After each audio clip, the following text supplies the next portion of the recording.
Good afternoon and welcome to the Midday News on 3FM. My name is Beatrice Adu. The news is also live on Kesme 107.1 FM and across the world at 3news.com. Coming up in the next 30 minutes.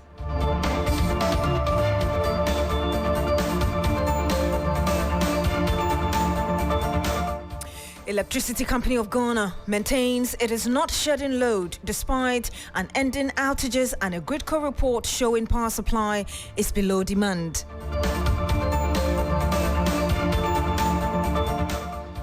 Also, $40 million worth of drugs meant for treatment of HIV, tuberculosis and malaria said to be stuck at the port, with civil society organizations serving notice of a protest to demand answers. And much later this afternoon, survey reveals significant number of voters are not impressed with the performance of their members of parliament, as only 10% rated them as excellent.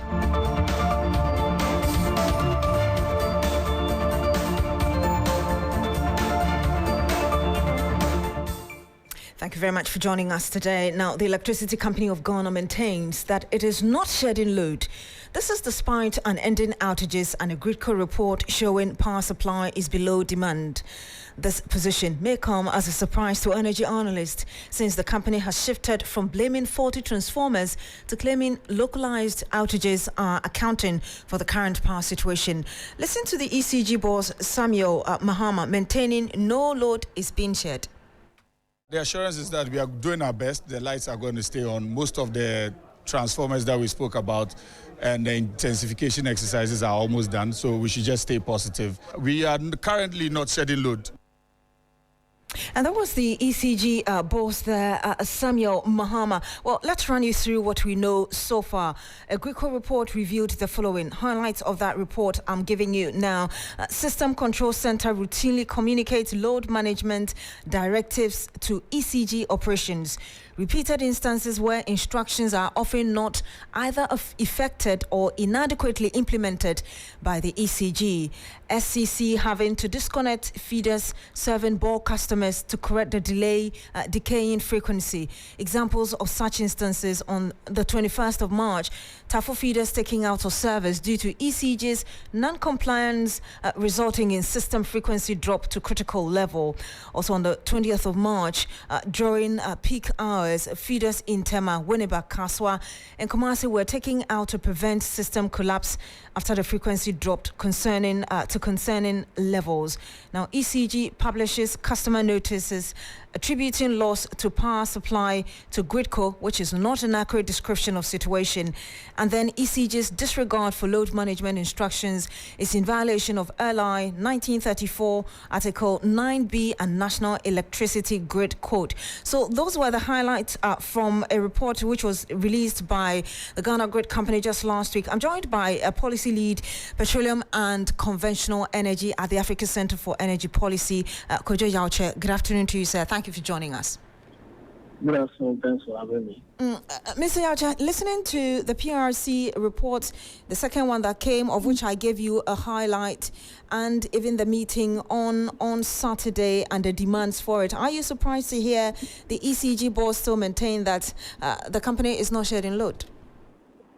I mean, it is very unfortunate and disappointing that ECG is unable to isolate the politics from the technical management of the utility.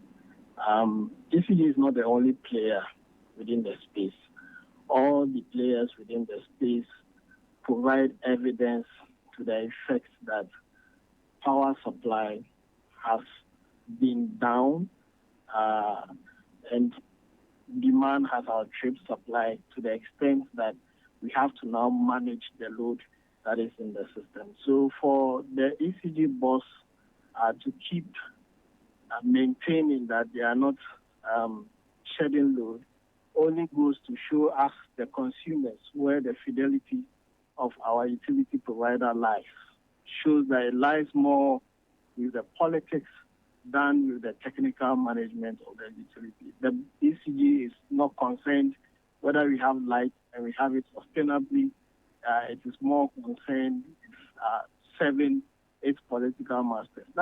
Because apart from this, what else, in the face of all the evidence that is provided by people, which is the one that receives the power and transmits to ECG for distribution, is telling you this is the problem that we have. Now, ECG is the one that has the ability to be able to isolate strategic assets from the load shedding, like the hospitals and security installations, among others. ECG fails to manage the load and isolate these people. Gridco will have to do it from their end. And the impact of Gridco managing load is that wide geographical coverage would be affected when they decide to turn off feeders across the day. And that will have effect on hospitals, and we've heard reports from hospitals not having light, among others, that is affecting people's welfare. So, Mr. Yauche, your conclusion of the posture of the ECG, as it were, is that ECG is doing pure partisan politics, trying to play what the political masters want. But how does that make you feel as a consumer yourself? Oh, it's very troubling that I go to buy power, and even now we have prepaid meters, which means that I even pay for the power before I consume it. And I pay, and I don't have the power at all. And the one supposed to give me the power is not bothered whether I have the power or I don't have it. So you feel disrespected? Yes. I'm telling you, if ECG were not enjoying monopoly of our distribution, a lot of people would have switched away from ECG if we had multiple players in the space. Because nobody will stick to, and you can even compare that to the telco system. When one network is down or one is not serving the other, people switch immediately. But because ECG is enjoying the monopoly over distribution, they just treat the customers anyhow and tell you we are not shedding load when the customers are not having their light. Then what are you doing? Mr. Yauche, I want you to hold on just very briefly. I want you to hear the chairman of Parliament's Mines and Energy Committee. I'm sure you're aware that there was a meeting on Saturday with stakeholders, and he said that he expects the ECG to eventually release a load shedding timetable. I want you to listen to exactly what he said, and I'll get your quick thought on that before you go. The conversations we've had so far, very good. Some of the technical challenges relating to fuel and the rest of it, they will be tackled. If there is under-generation, which there's an admission there is one, we should do everything in our power to make sure that we generate enough power. I think the committee was very strong on the matter that if there are power outages, those who are enjoying power should know when it will be available, and then they plan their lives around the timetable you furnish them. I think they are not averse to that. It is imperative, and they are going to do it. We will do everything in our power to monitor the situation. Ministry of Finance is involved. We will make sure that what they are supposed to do, they do it. ECG is involved. We ensure that what they are supposed to do, they do it. Gridco and Netco and the challenges. The independent power producers are involved. What should come to them so that they do what is needful? You heard Atachia. He's the chairman of Parliament's Mines and Energy Committee. Mr. Yauche, in just about 40 seconds, your thoughts on the way forward, because this is not the first time we'll hear an institution or a body, as it were, asking ECG to at least respect customers and release load shedding timetable.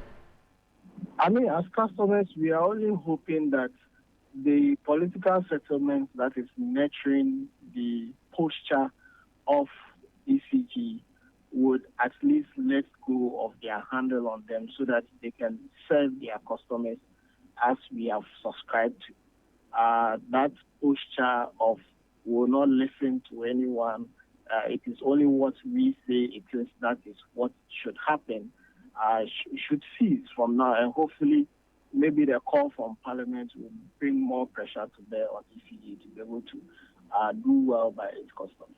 We'll have to end it here. Thank you very much, Kojo Yauche. He is the policy lead, petroleum and conventional energy at the Africa Center for Energy Policy. Meanwhile, former Power Minister Dr. Kwabena Donkor is warning that the next government may face power challenges due to huge debts incurred by the current administration. The assurance from the sector players is that they think within a month we will get out of this situation.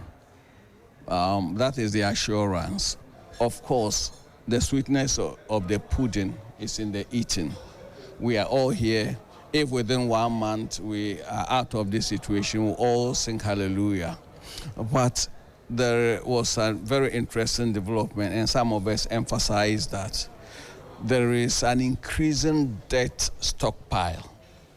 Payments that ought to be made are being rescheduled for 4 years, are being rescheduled for the next government. So the next government will be overburdened with debt in the energy sector going forward, and that is extremely worrying. Basically, we are not recovering the cost of electricity.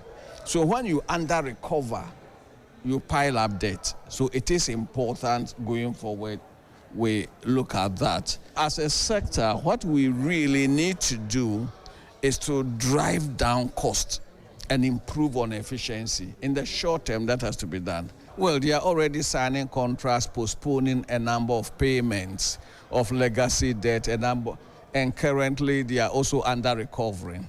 So if drastic steps are not taken, the future will be problematic. And you heard Dr. Kwabena Donkor, he's a former Power Minister. You're still here on the Midday News on 3FM. When we come back, we'll bring you that story about millions of drugs are stuck at the airport and a warning by a civil society organization to protest. Stay with us. Freezer, yeah, diaba. Adama for diaba, freezer. Adama, what's the mention? Adama, Metamosua, my sorry. Canino, Obo Moasia. I do prefer the Nobium Unum San last night. I don't know what we did was here. Adama for Adama who said, yet the Adruba Cope, a ship will be a high technology. I could for freezer. When Kwan, and once open your 15 letters. No fugum, what ya no fugum. What the bus here, for your being over you, I put it self, over Timono. Then we sure say, woman shown task here. No must send up for now. Freezer, power up a day. Freezer, Dacia, a basson do so among Ammoniaji. To me, me was sick. To me, but you men never do some doom. Adama, what that Adama, no queer. Adama, you can't resist. Ubenya Adama West Africa for a dream, or baby bear a tongue cry on you. I feel Kayona Kinkai in Choya, a dream. 3FM 92.7 Urban Lifestyle Radio Station.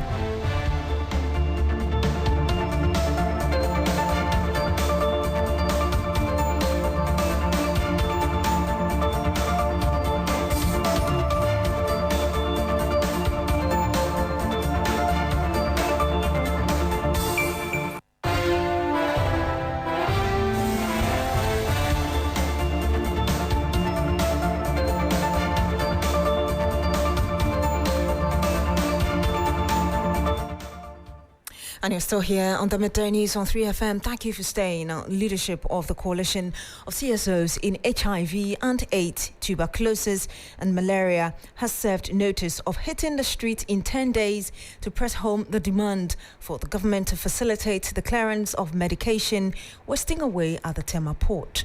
The coalition points out the drugs and other medical equipment worth $40 million have been stuck there at the port since May 2023, and people who need them are unable to use them.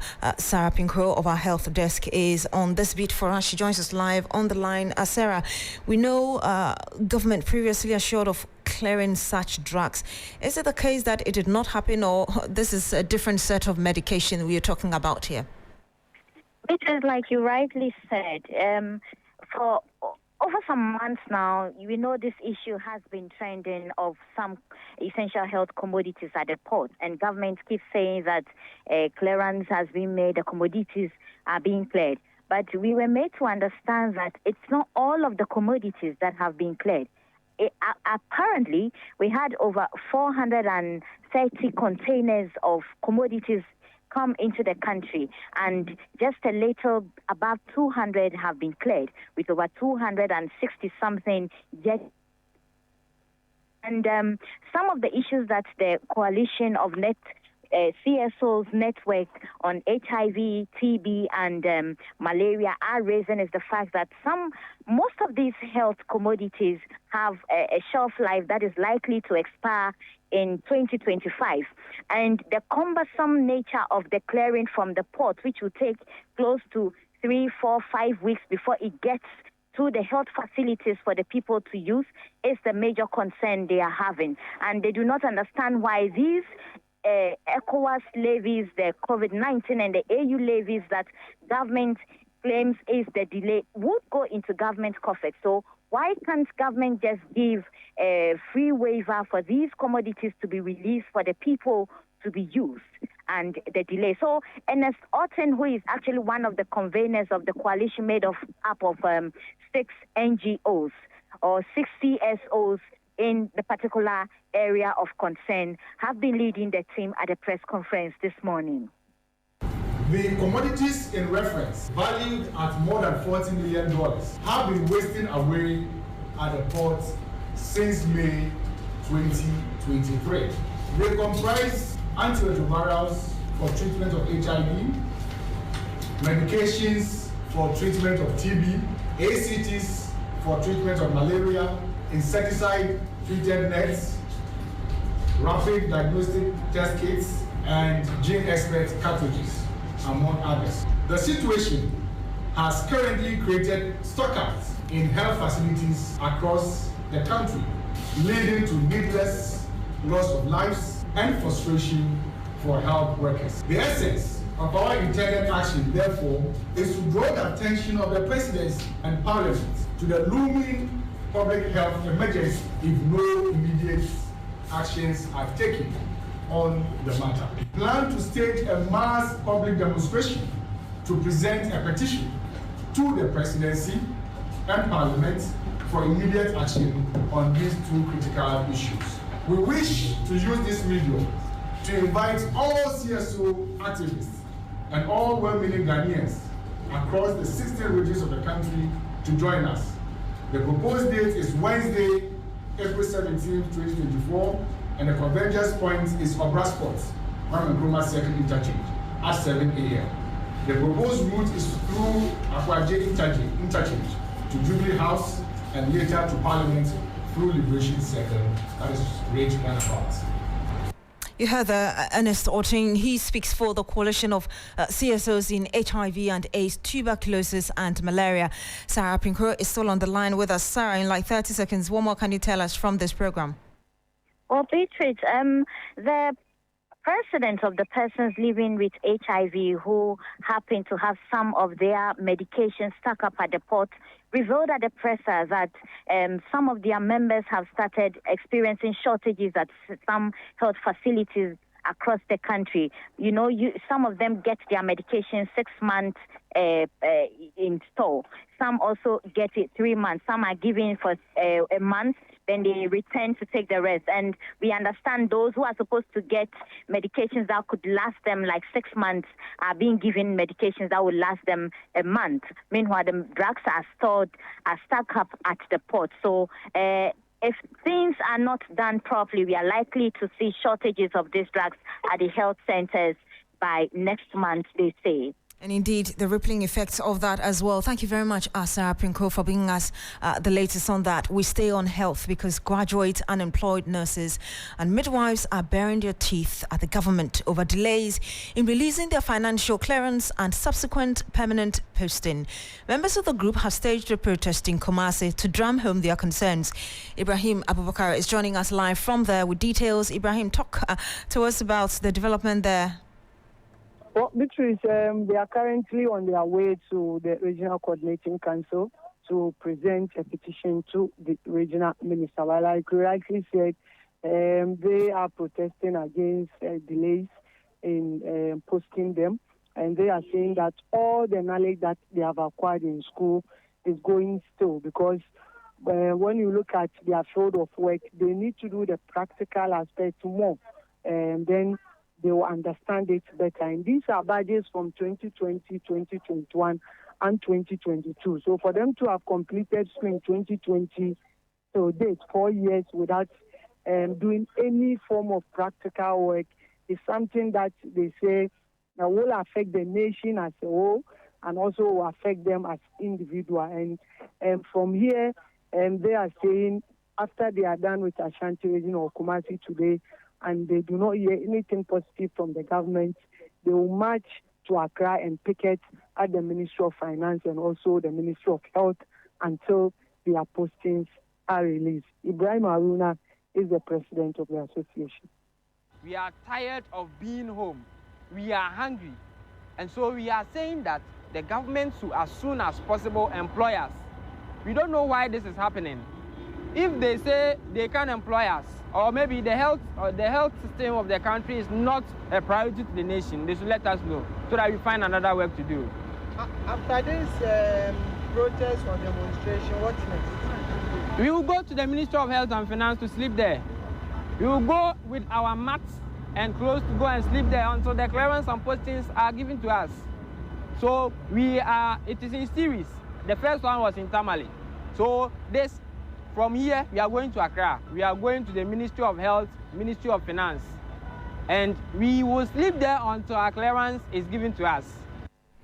Ibrahim Alima is the spokesperson for graduate unemployed nurses and midwives, speaking earlier at a protest in Kumasi in the Ashanti region. Earlier you heard our reporter Ibrahim Abubakar bringing us a situational report from there. Education Minister Dr. Yao Osei-Duchum has assured the National Association of Institutional Suppliers that arrears for the 2021-2022 academic year will be paid in full. The assurance from the minister follows a closed-door meeting between the ministry and the National Association of Institutional Suppliers, who picketed the Education Ministry over unpaid arrears. Emmanuel Samani has more in the following report.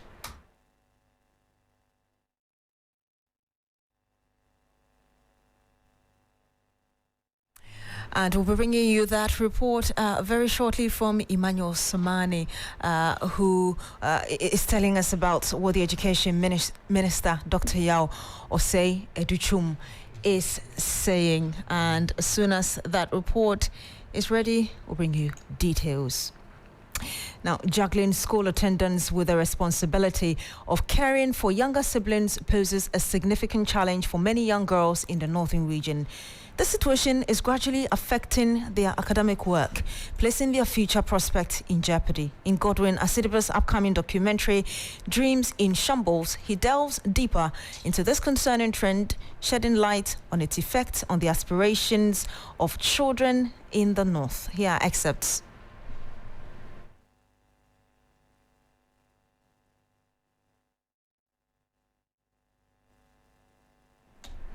All right, we are experiencing,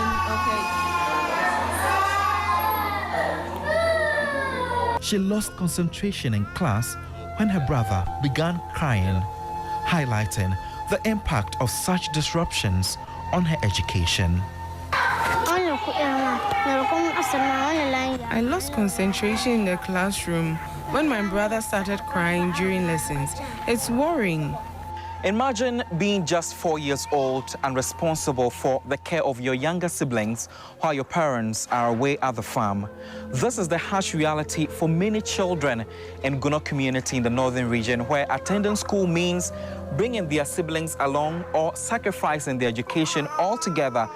Teachers have voiced their concerns, yet the situation persists, jeopardizing the educational future of these young ones. This is worrying. Every child has the right to receive a proper education without compromising their responsibilities at home. But here in the Gono MA school, the situation is different. Shh, it's okay.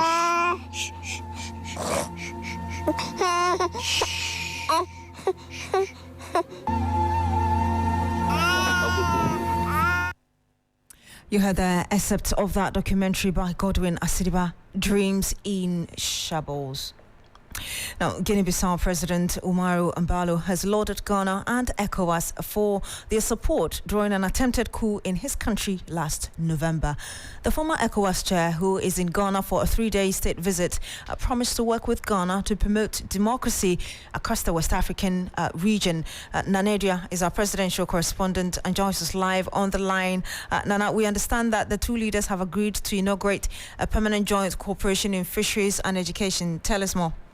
Yes, Beatrice, yes. They have agreed to collaborate in that area to inaugurate it. Ghana and Guinea, when you look at the trends, the friendship dates way back into the 60s. And Ghana helped Guinea in the struggle towards independence. So the president acknowledged that. But we don't really have any strong ties when it comes to economic trade and economic cooperation. So the permanent joint cooperation will be signed somewhere in the year, and other MOUs also will be signed to see how we can promote trade amongst or between the two countries. But the main issue, Beatrice, is the coup attempt, and then the Ghanaian troops who are still in Guinea-Bissau to protect the government. So the president Sissoko acknowledged that. And President Kufuor also showed strong commitment that still they work together to promote democracy across the country. So mainly had to do with the permanent cooperation, but the main issue also has to do with democracy across West Africa sub-region. It's a worrying situation for President and the Guinean President Kufuor and Guinean President Sissoko as well, and they are saying they want to foster that with ECOWAS.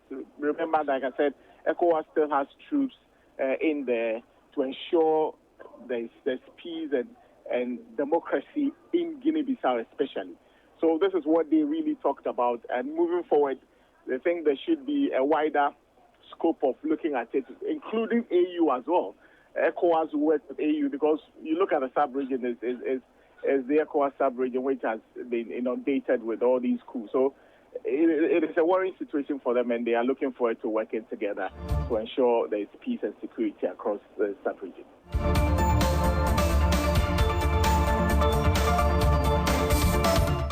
Nana Ediad there, our presidential correspondent, bringing us updates of the visit by that president.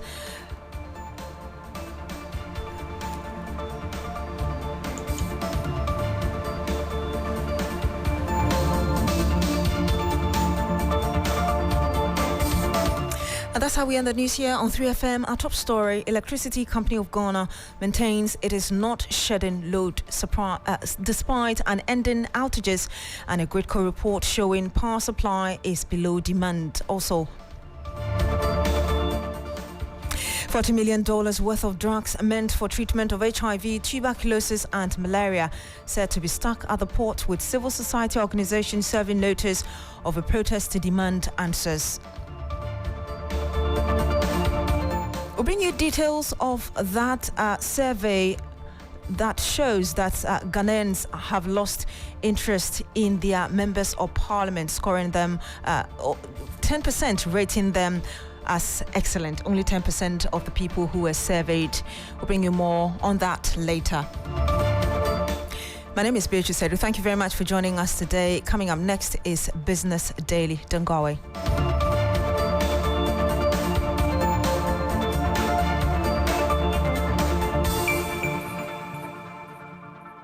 3FM 92.7, Urban Lifestyle Radio Station.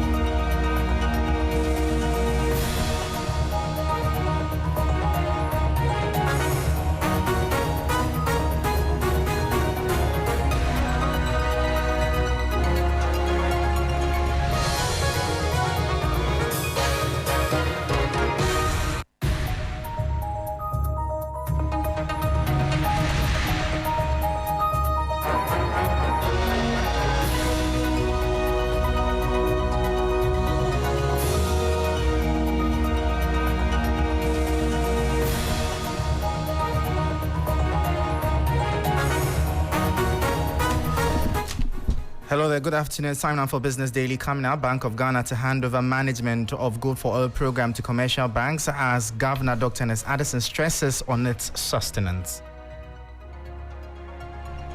Also, government exceeds Treasury bill targets in by 24% as interest rates decrease sharply by 3.6%. Plus, Ghana Standards Authority in collaboration with Food and Drugs Authority deploys 300 inspection officers to check standards of goods on the market. We'll hear from Director General Professor Alex Dodu. Well, I'm Michael Obodo. I'll bring you details of our top stories and more shortly. Please stay with us.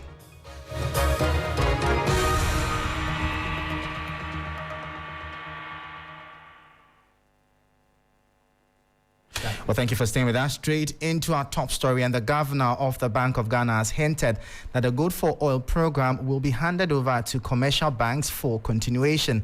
Dr. Ernest Addison was justifying the program at a sitting of Parliament's Public Accounts Committee. He noted that the Good for Oil program has served the country well.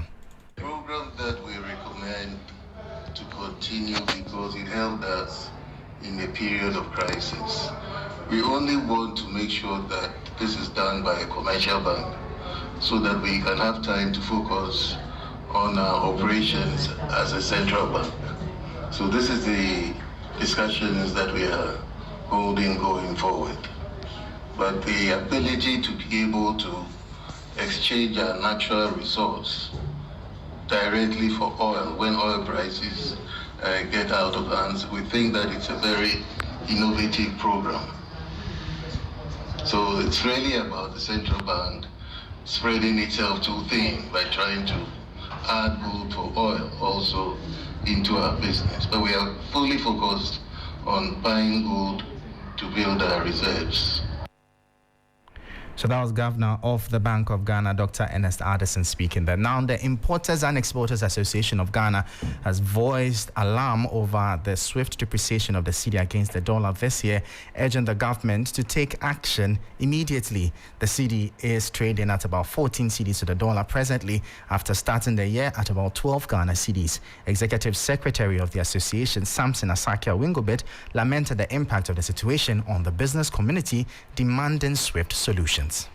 $1 to 14 cedis should not just be a matter of joke. It should be a matter of concern to the government. It should be a matter of concern to the business community. It should be a matter of concern to the Bank of Ghana. It should be a matter of concern to the Ministry of Finance. And it should be a matter of concern to the Economic Management Team. If you have an Economic Management Team led by His Excellency the Vice President, who is talking about when he becomes the President, he will be able to make the port the best place to.